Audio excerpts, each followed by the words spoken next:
여드름 언제까지 나나요? 제일 큰 문제는 고쳐보려고 쓸데없는 노력을 너무 많이 한다는 겁니다. 유전적인 소인이 아니고 습관의 문제가 더 많은 경우가 있다는 거죠. 안녕하세요. 피부지킴이 이상준입니다.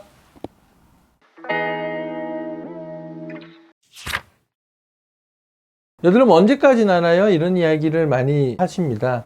답변을 하기가 참 어려운데요. 나이가 들면 피지샘이 사춘기 때처럼 많이 나오지는 않죠. 조금 유전적으로 조금 더 여드름이 많이 났던 부모님, 여드름이 많이 나는 형제들이 있는 경우에는 늦게까지 피지가 많이 나오거나 각질이 자꾸 막는 그런 형태로 진행이 되는 경우가 있죠.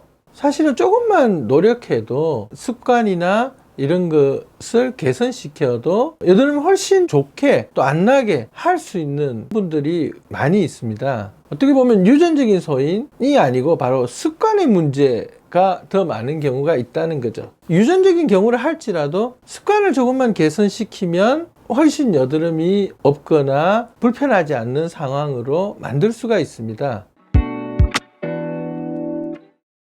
아주 최근까지도 식습관과 여드름이 큰 상관이 없다 많이들 알려져 있습니다. 그런데 사실 남태평양의 어떤 섬에 있는 원주민들을 조사를 했을 때 여드름이 아무도 없었다는 거죠. 근데 그분들이 미국을 이민을 가거나 했을 때는 여드름이 발생을 하더라는 겁니다. 그것이 바로 식습관에 관한 의문을 가지게 했고, 그 이후로 많은 연구들이 그쪽으로 이루어지고, 이제는 주로 밀가루 제품이나 유제품 또는 기름진 음식들이 여드름을 악화시킨다고 알려져 있죠. 또한 세안을 너무 지나치게 많이 하는 것도 문제가 된다고 말씀을 드렸죠. 클렌징 성분이 우리 피부에서 모공의 각질만 벗겨내는 게 아니라 피부 전체를 벗겨내기 때문에 너무 뽀드득하게 하시는 것은 피하라고 말씀을 드렸어요. 그리고 화장품은 너무 여러 가지 종류를 많이 바르고 2차적으로 오히려 피부에 면포를 유발시켜서 여드름을 악화시키는 경우가 종종 있습니다. 화장품 다이어트 꼭 하시면 좋겠습니다. 그리고 무엇보다도 무리한 생활 습관, 밤늦게까지 술을 먹고 늦게 취침을 하고 화장을 지우지 않고 스트레스 많이 받는 생활들, 이런 것들이 여드름 호르몬을 증가시켜서 여드름을 악화시킬 수가 있는 거죠.